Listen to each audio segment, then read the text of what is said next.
so very long. Let me tell you something, Mean Gene. This is the Hawk Maniac right now, man. And I'm here to tell you what you gotta do when them stalkers come for you.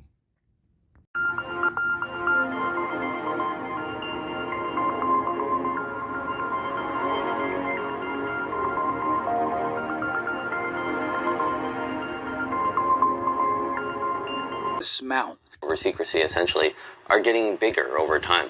Even as protests mount, the United States government still supports a vast cyber spying program. The United States government still supports a vast cyber spying program. The United States government still supports a vast cyber spying program. What I've been very clear about is that there has to be a narrow purpose to it, not a broad-based purpose, but it's rather based on a specific concern around terrorism or counterproliferation or human trafficking or something, counterproliferation or human trafficking, or terrorism or counterproliferation or human trafficking or something that I think all of us would say has to be pursued. President Obama has called for some minor reforms, but critics are not satisfied. President Obama has called for some minor reforms, but critics are not satisfied.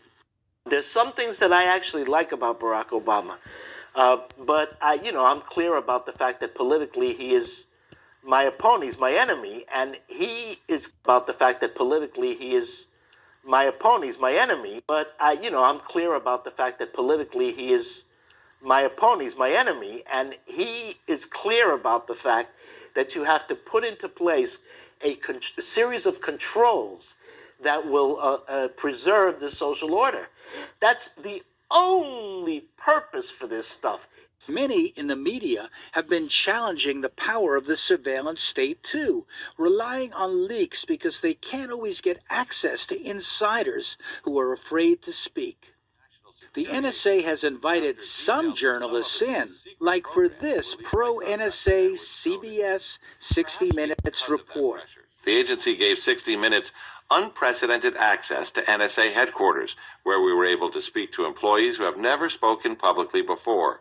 Full disclosure, I once worked in the Office of the Director of National Intelligence, where I saw firsthand how secretly the NSA operates. Senior correspondent John Miller later left the network to join the New York Police Department as an intelligence official.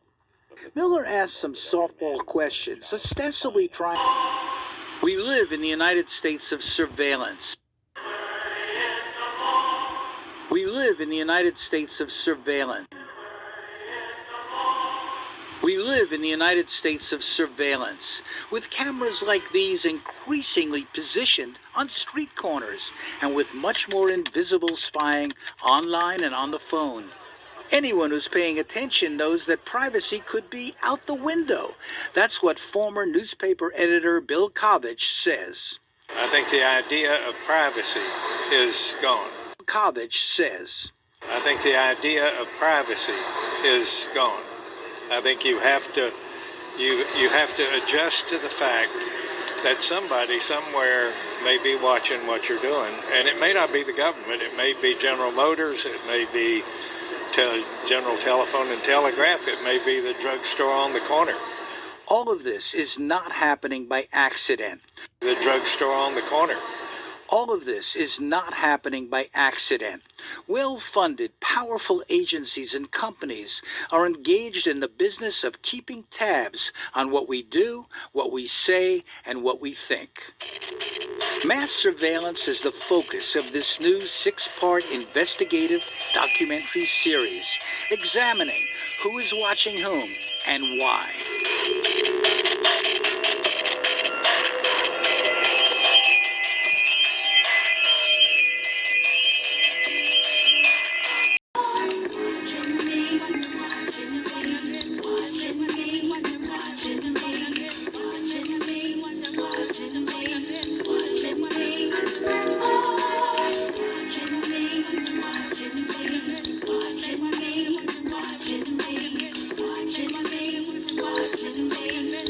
Watching me.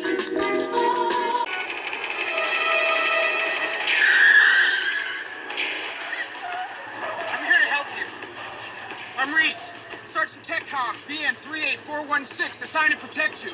You've been targeted for termination.